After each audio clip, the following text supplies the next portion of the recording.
But before that, we were looking at the Sermon on the Mount. So last week we started a series on the Sermon on the Mount, the Beatitudes, which is the first thing that Jesus teaches in the Sermon on the Mount. So I'm going to read from Matthew chapter 5. If you want to have a Bible, you want to turn there. That's what we're starting today. Last week we focused on blessed are the poor in spirit, for theirs is the kingdom of heaven. But I'll read all 8 of the Beatitudes again to you now.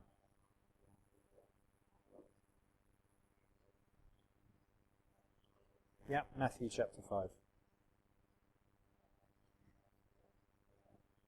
Now, when Jesus saw the crowds, he went up on a mountainside and sat down. His disciples came to him, and he began to teach them. He said, "Blessed are the poor in spirit, for theirs is the kingdom of heaven. Blessed are those who mourn, for they will be comforted. Blessed are the meek, for they will inherit the earth. Blessed are those who hunger and thirst for righteousness, for they will be filled. Blessed are the merciful, for they will be shown mercy. Blessed are the pure in heart, for they will see God. Blessed are the peacemakers, for they will be called children of God. Blessed are those who are persecuted because of righteousness, for theirs is the kingdom of heaven." Remember last week I said that these blessed can also mean happy. Happy are those who are poor in spirit. You could read it like that. And so I've heard someone say that these are the happy attitudes, not the Beatitudes or the happy attitudes. So today we're going to focus on blessed are those who mourn, for they will be comforted. Happy are those who mourn, for they will be comforted. Now that is almost perverse, isn't it? It was hard enough last week to look at this, blessed are those who are poor in spirit, but this really is strange to say, happy are those who are sad, for they will be comforted. Those who are mourning. Really strange thing to say. Now some of these Beatitudes, like last week, I think there are things that we strive for. So to be poor in spirit is actually something to be striven for. So let's try and be poor in spirit and not rich in spirit. We don't want to be trusting in ourselves. We want to be trusting in God. That's something we want to sort of work towards, I suppose. But this one, I'm not suggesting that I think Jesus is saying, right, you all need to find something to mourn. You know, let's go out looking for stuff to be mournful about. Go, heaven forbid, deliberately kill your dog so that you could be sad about it. I mean, heaven forbid. Would I be sad? No, maybe not. Maybe not. Sorry, Ella. The reality is that what this is saying, that stuff happens, doesn't it? In life. Stuff happens all the time, which ends up causing us pain and sorrow and sadness. So you can't get away from that. We were just saying, weren't we, that actually life is broken. That the world is broken. And so there's a lot of stuff that we grieve over. That's just a reality. So it's not something that we strive for, but it's actually just a reality of all of our lives, that stuff happens which causes grief, which causes mourning. So what Jesus is saying is a good news announcement. Blessed are those who mourn, but they will be comforted. And that's good news. And all of these Beatitudes are good news statements. This is good news. And so stuff happens that causes us grief. I'm sure for many of us, we will have lost friends and family. For many of us, we have lost relationships, or we have lost a job, or we've lost a future, or we've lost security. For many of us, there are things that cause us to mourn, right? Yeah? In the Bible, there was a lot of mourning. If you read the Bible, that's why you look at the Psalms, there's a lot of lamenting, because there was a whole load of stuff that happened that would cause the people to mourn. And if you look at the period of the exile, The Israelites lost their land, they lost their king, they lost their temple, they really lost their God, in a sense. So there was a lot of mourning going on there. Jeremiah says, "Since my people are crushed, I am crushed. I mourn, and horror grips me." He's talking about the world around him. He's not just talking about for him, he's talking about stuff is happening around me and to my people that causes me to mourn. We may look at the world around us today and poverty, climate change, war, evil. I mean, I really grieved. Was it last week when that guy got stabbed on the train? You know, I ride past those two stations where quite a lot, so it just really brings it home to you when it's close, doesn't it? You know, I grieve that. And the son who was there, teenage son, terrible. So I think, like last week I said, are you poor in spirit? And we're kind of thinking, am I poor in spirit? But this week I'm saying, are you mourning now? Are you grieving now? You may be. And maybe not. But when you are mourning and when you are grieving, there is comfort in Jesus. I think it's, you know, we lost Margaret, didn't we, last year, and that has an impact on a small community when somebody dies, and I think it's right to, even now, I know we've talked with some people just even recently, and it still hurts, doesn't it, to think that she's no longer with us, and everything about her is now missing from us as a church. So we grieve that and we mourn that. And actually this ties in with last week, because the rich in spirit will try and avoid mourning. They'll try and avoid pain. They'll try and avoid grief. They will use all means possible to make life as easy and as secure and as safe as possible. So the world does this. Let's try and avoid all pain and suffering. Let's try and avoid stuff that will cause me to mourn. So we'll use all our money and our power and our influence to avoid all pain and suffering and try and avoid the inevitable. But as somebody once says, there's two things sure in life: death and taxes. And to put it another way here, you know, are you mourning? Are there things in your life you grieve? Yes, I'm sure there are. But are you actually mourning them? I wonder. This pain and this grief, are we trying to avoid it, even though it's there, or are we actually sort of engaging with it, saying, yeah, I do grieve this, I do mourn this? Because mourning is actually something we're quite proactive with. It's a physical, emotional engagement with grief. There's ways of processing pain, isn't there? And if you look in the Bible, mourning involved tears, wailing, shaving your head and putting ashes on your head, tearing your clothes, loud and bitter lamenting. Apparently, you might say, I'd be good at this on the tuba, that there would be instruments who would, flute players who would come and play mournful dirges on the musical instruments, just as a part of the mourning process. Maybe that's going to be my next gig. Yeah. Because they were processing their emotions. They even employed people to be professional mourners back in Jesus' day. Bonkers, you know. Do they still do that? Oh, okay. All right. Okay.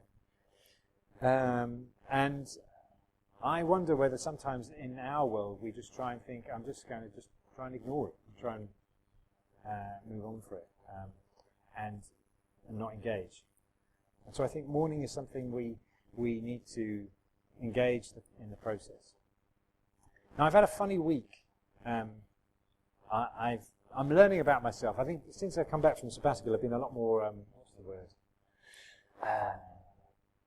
Sort of self-analysing myself and just saying, how am I feeling? What am I thinking about? And I've been thinking who I am as a person, and I've been really aware of myself this week that I got really sad. There's a lot of grief welling up in me over the world around us. And I seem to be entering into this message a lot more than I would normally. when you're preaching, it sort of is going around in your head a lot through the week. But this really, I was mourning all kinds of things, and there was a couple of weeks ago. It came to my mind. There was a documentary I watched when I was in my early 20s, where there's a composer called Gorecki. Heard of him? Come on, guys. He was like a late 20th century Polish composer, and grew up in the shadow of the Holocaust happening on his doorstep, kind of thing. So his music was very pained, and he wrote a symphony, which is called a Symphony of Sorrowful Songs, and then that was made into a documentary, and it had footage of sort of the Nazi war atrocities and stuff that was going on at the time, which was in the Gulf War, with Saddam Hussein and human shields and that kind of thing, as well as some stuff from Ethiopia, and there was a famine there. And me being me, I'm a real melancholic, I'm realising. I enjoy watching that kind of thing in a sort of strange kind of way. So I looked it up on YouTube and I found it. But I watched it and it was just really gripped me. It got me. And I was mourning and I was grieving just the atrocities and the stuff that's happened in our world. Even just within the last 100 years. Not even the last 100 years. Just, yeah. And then also, I don't know if you saw the drama documentary on ITV about Levi Belfield, the guy who murdered Millie Dowler and a few other people locally. And I don't think you've watched it, but it's just, again, it's just telling the story of terrible evil that happened on our doorstep in Walton. And really affected me. Really affected me. Normally I can watch these things and sort of move on, but this really affected me, and it felt like I was entering into something of the suffering of God. Because God mourns, he grieves. Jesus, when he came to the tomb, it's not the tomb, but he came to Lazarus' family, and Lazarus had died, what did he do? He wept. Jesus wept. And our God grieves and mourns, and there was something in me as I was looking at these things. Again, going back to what we were saying, really. As well. This, yes. Got me mourning. Got me grieving. But then I came to this verse. Blessed are those who mourn, for they shall be comforted. So, is there really blessing in this sadness? You're thinking, oh dear, I come to church to be uplifted. And is there really blessing in mourning? Well, without Jesus, I would say that there actually is very little blessing in mourning, because I think without Jesus, really, all we have is all we have. So it's kind of, the world is the way it is, and things are broken, and things are painful, and there is no real hope. And so without Jesus, I don't think there is much blessing in grief, if I'm honest. I can't think of much. But with Jesus, yes, I think there is a real blessing in mourning, because he brings comfort. Isaiah 40 starts with famous words where it says, comfort my people. And it goes on to speak of how God has come to his people in person to bring comfort to them. And I think, it's a bit like child falls over and cuts their leg. What do they want? They want mummy. They want just to be cuddled, don't they? To be picked up and to be in their arms with mum. They'd like the cut to go away, but at the end of the day, they know that that's not going to happen. But actually, to be in the arms of their mum, and if mum's not there, maybe dad. But just to be there brings comfort, doesn't it? To be there with somebody. And actually, I found that in my lowest times, when people have just showed up and been there, that brings comfort. My advice pastorally is that what happened with Job. His friends, Job, his life fell apart. There's a character in the Bible, his life fell apart. And some of his friends came and sat with him and said nothing for 7 days. Best thing they could have done. Then they opened their mouth and it all went wrong. So, But actually just to be with people brings comfort. And so Jesus comes and is present with us in our suffering. And that brings comfort. So yes, on that level, Jesus brings comfort and blessing. But also, Jesus' whole life shows us that there is hope for the future. So, the mourning of Good Friday is turned into the rejoicing of Easter Sunday. And so there is always hope in our mourning, in our sadness, in our loss, in our grief, that we aren't going to be here forever. That there is a hope that Easter Day is coming. Blessed are those who mourn, for they shall be comforted. They shall be comforted. And see, the comfort only really makes sense when we've truly mourned. Yeah? I think, again, this world likes to try and just avoid the pain, so actually it doesn't really know the comfort. Because comfort only really makes sense once you've mourned. Salvation only makes sense when you realise you're in need of saving. And so only when we enter into the pain do we appreciate the healing. And the comfort comes at the end. Jesus didn't say, happy are those who live in denial and avoid mourning. Yeah? That's the way the world tries to solve the problem. But mourning isn't something we strive for, but when grief comes, and it will come, enter into it and know that there is blessing in Jesus because he will bring comfort. He will bring hope. He will bring his presence, and he will comfort you, and there will be blessing in that. And so here's our problem, and this is, I think, where we need to try and apply this. In our culture, we've forgotten or lost the ability to mourn or lament. We are very good. I don't know if this translates to other parts of the world, so forgive me, but we have a stiff upper lip. Does that mean anything to you? No. He does? Okay. So, stiff upper lip, this idea, I think it's more of a wartime phrase, is it? So, keep a stiff upper lip, oh boy. Keep strong, stay positive.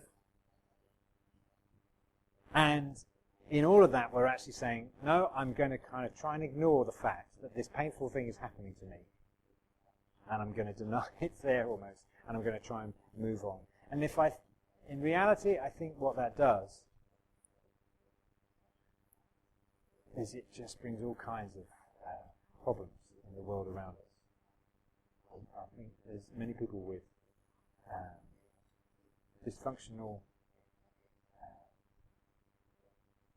things going on in their lives, anger issues, or even mental health starts to creep in when we start to think like this. Depression, all of these things. Now, I'm not saying that they're just the result of this, but I do think that actually if we don't process our grief, then often we start to spiral out of control. And I think I've noticed that I've been to quite a few funerals for some reason over the last 6 months. And secular funerals, funerals of people that didn't believe in Jesus. And so there are funerals where they're not as we would have a funeral, but they're really more of they make it a celebration of life. And it's almost like we're going to pretend that actually this person is now not with, we're just going to pretend this hasn't happened. We're going to celebrate life, but we're not going to talk about the fact that we're sad that they are gone. And mainly also because when there's no hope for anything in the future, we just don't know really what to talk about. So let's just talk about their life and celebrate their life. And there's no grief. I don't know if you've experienced this in modern funerals. I'm just talking about the last 10 years I've noticed this. That we've lost, or we're trying to hide the fact that actually this is really painful. It is really painful. But actually, Jesus is encouraging us, enter into the pain so that you would know the comfort of me, Jesus. So Jesus' Beatitude is good news because he brings comfort to those who are in pain. But I think the world now particularly is trying to avoid pain. We even do it in church. The culture of the world has impacted on church. I find, and on Good Friday, for instance. We can't even go one service of just grieving Jesus' death without trying to jump ahead to Easter. We even on Good Friday are saying, well, it's Good Friday now, but Easter Day's coming. But actually, I think there is something about the Easter weekend where we need to sit in the grief of Good Friday, for Good Friday, and leave it sitting there for Saturday. Because, you know, those disciples and all the followers of Jesus, he died. And they didn't know Easter Sunday was coming. They were just, you know, there was grief. Imagine that. Our hero, this guy we thought was the Messiah, being killed, dead. And then Easter Sunday came. Yeah, it came, and there is hope in that. But let's enter into the sorrow so that we would know the joy. And I think church sometimes easily wants to jump straight to the victory and erase any loss or any battle wounds. But life is not like that. Life is hard, isn't it? Yeah? Life is hard, and if we don't acknowledge that, we are being completely fake. Jesus is being completely honest and real here. You will mourn, he's saying. But you will be blessed in it because you will be comforted, because I am bringing good news. But if we just say, all we say is comfort, all we say is good news, and not acknowledge that there is bad news around us, and that there is mourning around us in our lives, then we're being fake. Life brings pain and suffering. And comfort comes only through Jesus.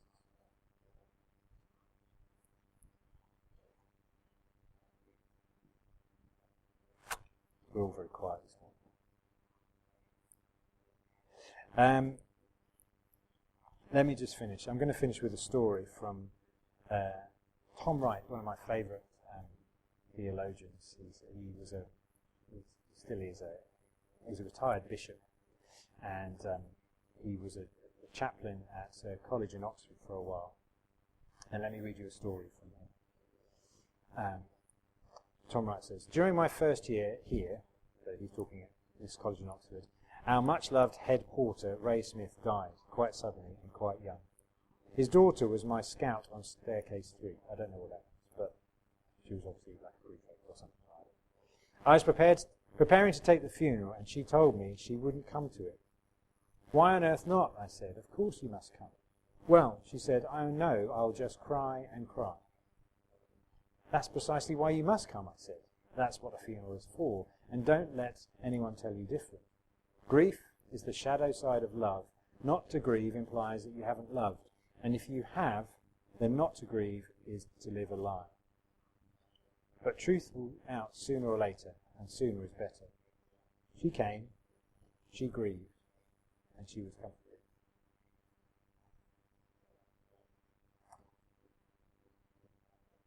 This is good news. In the bad world that we live in, where there's so much evil, where there is so much sorrow, Jesus comes, and into it he says, blessed are you when you mourn and you enter into this, because you will be comforted. You will be comforted. And I want to pray this morning that if you are grieving and mourning, then that you will know that comfort of Jesus. And if there are things that you do need to mourn, that you haven't mourned, that you would enter into that and you would know his comfort. Jackie Pullinger, you know Jackie Pullinger? She was a missionary and still is a missionary in Hong Kong. I was there for has been there for many years, and she married a Chinese man quite late in life, and then he died tragically.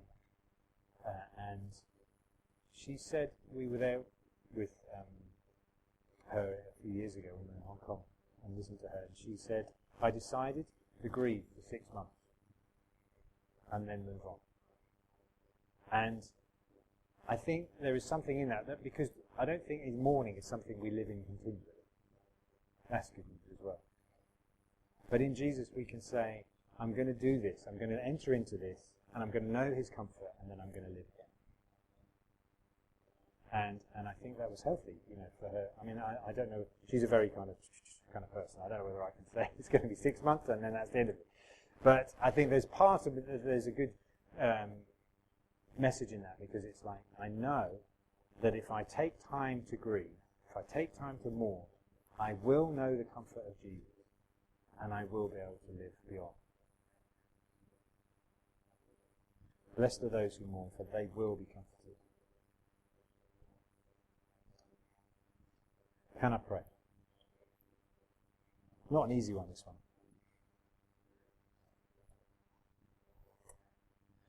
Lord Jesus, we thank you for the good news that you announced to the world 2,000 years ago.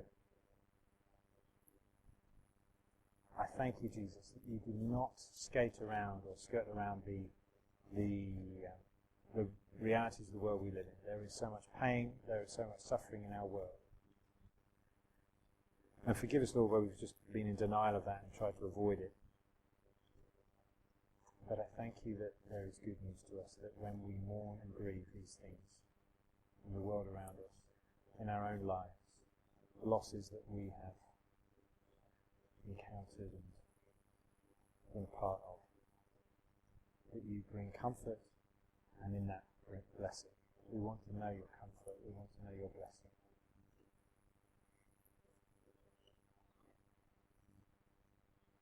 Help us, Lord. I pray for everyone here who has mourned and is mourning, if there are any things that are going on right now, that you would bring comfort to them.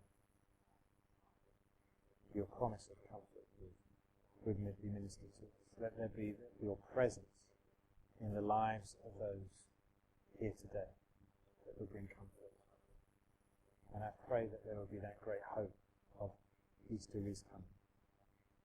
We thank you that you've given us the insight that actually Good Friday didn't last forever. The pain didn't last, of death didn't last forever, but you've overcome death. You've overcome sin. You've overcome evil. And there is hope that you will make all things right and renew all things. And that is coming through Jesus. Comfort us with these hope and let us know your blessing. Thank you.